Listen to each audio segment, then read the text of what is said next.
guys, so since the last season of Life After Lockup ended, one of the most common questions I seem to receive is if I know anything about Alex's baby and if it ended up being JK's baby. Well, up until now, I really didn't know, and I just had to tell people, your guess is as good as mine. Well, now I finally got the inside scoop. An inside source revealed to me that that is not JK's baby. I don't know if this person wants to be named or not, so I will not name their name, but they revealed that Alex gave birth to a baby girl named Olivia, and this is actually her fifth kid. And the kid actually belongs to one of her previous baby daddies that she has two kids with. Now that explains probably why JK didn't want to settle down with her, because I remember him saying in an episode, well, Alex has kids, when he was explaining why he didn't want to settle down. And I'm like, okay, well, Brooke has kids too, but I guess she had double the amount that Brooke did. It was too much for him to handle.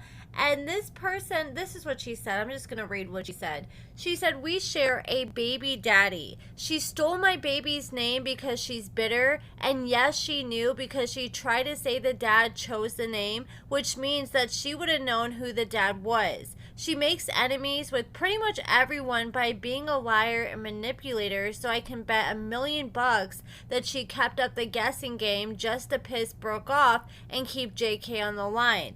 And she didn't want to tell production when the show ended because she didn't want to embarrass herself any further. The first time she got pregnant and miscarried, it was probably a good chance it was the baby daddy's then too. And now I want to talk about Daniel. So we just talked about John posting that he was on Facebook dating. And he's not the only one on Facebook dating. Daniel's on Facebook dating as well. Someone sent me his profile they came across. And here's Daniel, and it says, I'm Christian and I work in behavioral health. I'm looking to find my other half to build our future. I'm a gym rat and a gamer, and I sometimes draw, and I really love nature. Walks at the park or a fun game of pickleball. And he posted that he is looking for a long-term relationship. And when he's saying, like, I'm looking to find my other half, I'm just thinking I'm looking to find my sugar mama to help get me out of this halfway house. But maybe he is ready to finally settle down for something. He is 6'3", he's located in Phoenix, he has a college degree, he's Christian. It shows his college he went to. He's in a body art, strength training, gym and fitness, dogs, crafts, and travel. And these are some of the pictures that he shared for his profile. Some pictures, one where it looks like he's mean mugging the camera, one that looks like it's a picture of some doorbell footage. Now I want to talk about Joy Nomi's ex, Red. So he just recently released some new music, and then he made a post tagging this dude named Seth, and he said, I should come crash your bitch ass for crashing my car. And then he tagged the dude and he said, he's a broke ass. This ish make me want to flash out. Just wait till I get off this bond. Then he shared this status that said, I hope nobody out here thinking I won't shoot them. And he said, nah, for real though.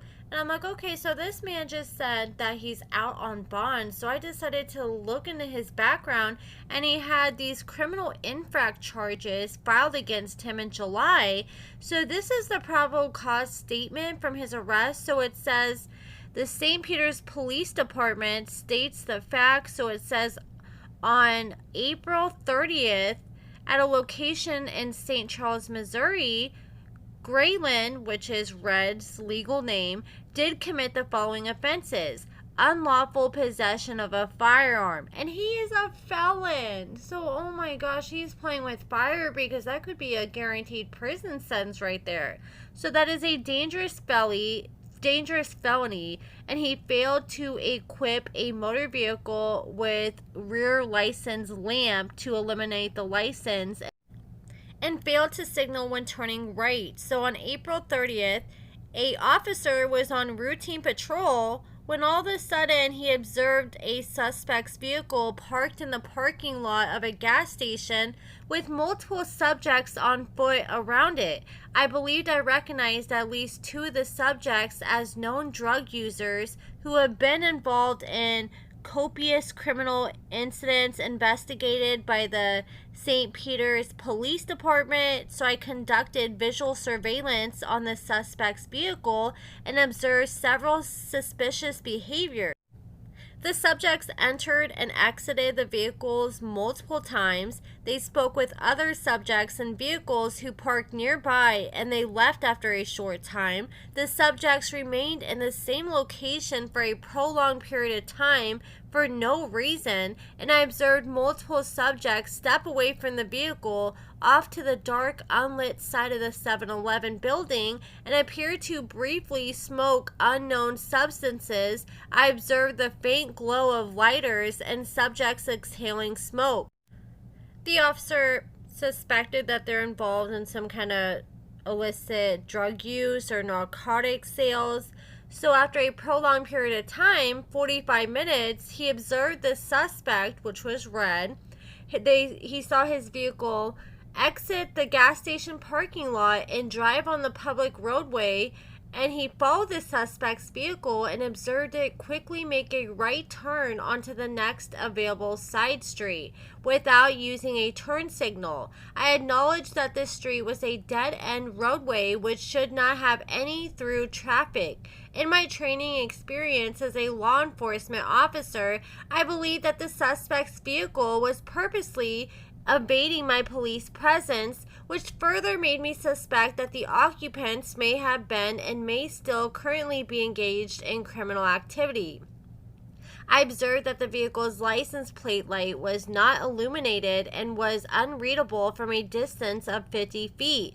I observed the vehicle reach the end of the dead-end road, turn left into the last driveway on the right, then back out the driveway, face the vehicle back in the opposite direction, and begin driving slowly forward. This driving behavior illustrated that the suspect's vehicle was likely attempting to evade my police presence. I conducted a lawful traffic stop on the vehicle for the offense of failed to signal when turning right and failed to equip motor vehicle with rear license lamp.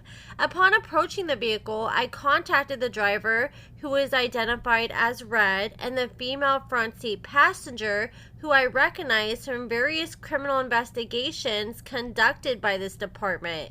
Red told me that he recently got out of prison after serving 10 years for the dangerous felony offense of robbery in the first degree. I asked Red and the passenger if there were any guns or dangerous weapons inside the vehicle multiple times, and they both told me no.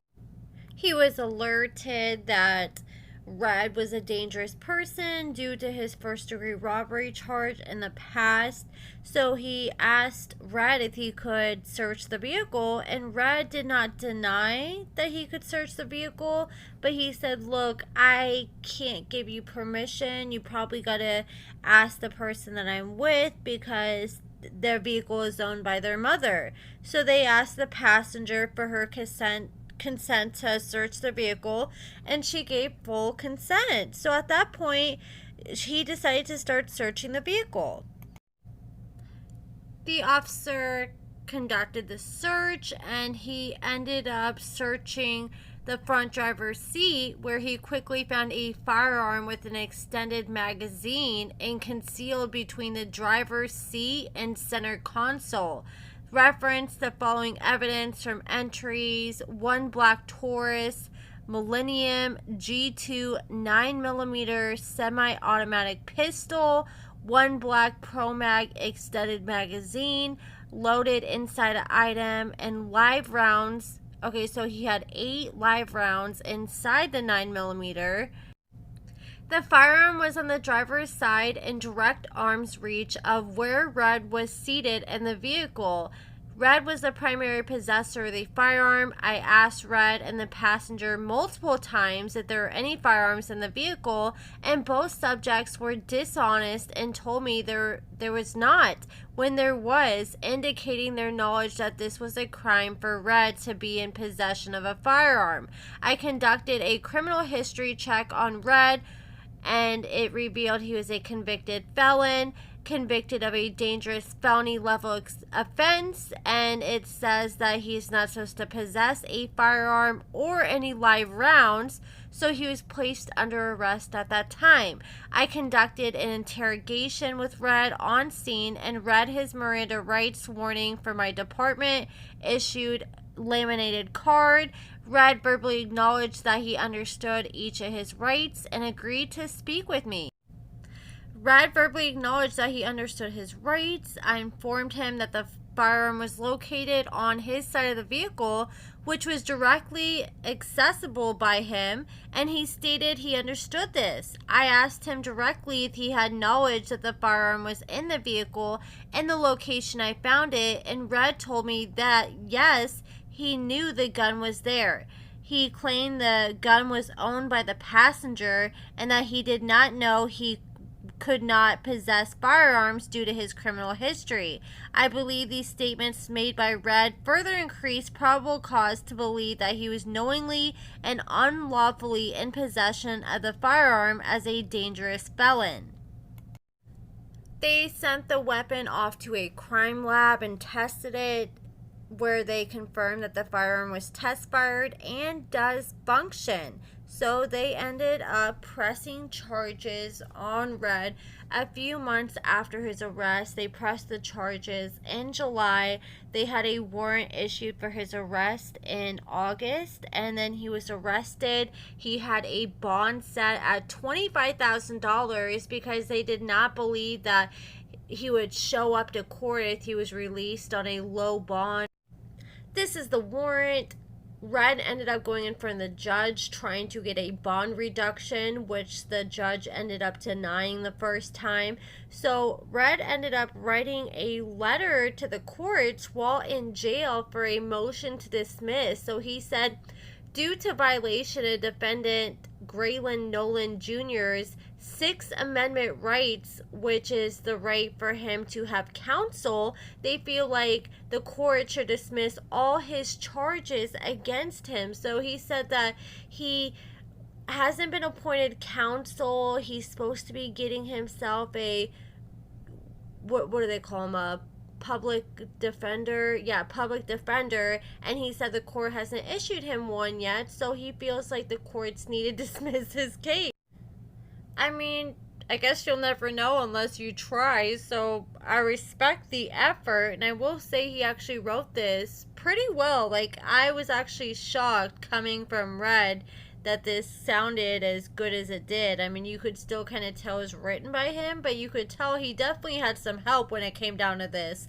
But he did eventually bond out of jail on October 15th, so he ended up posting a $1,500 surety bond.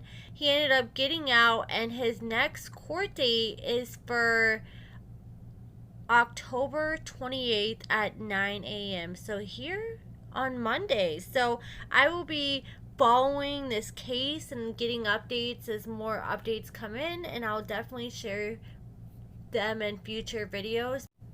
A stipulation the judge gave him is that he must live with his mother while being out on bond, and he cannot have any weapons in the house. But that's pretty much it, guys. Let me know what you guys think about everything in the comments below, and thank you so much for watching.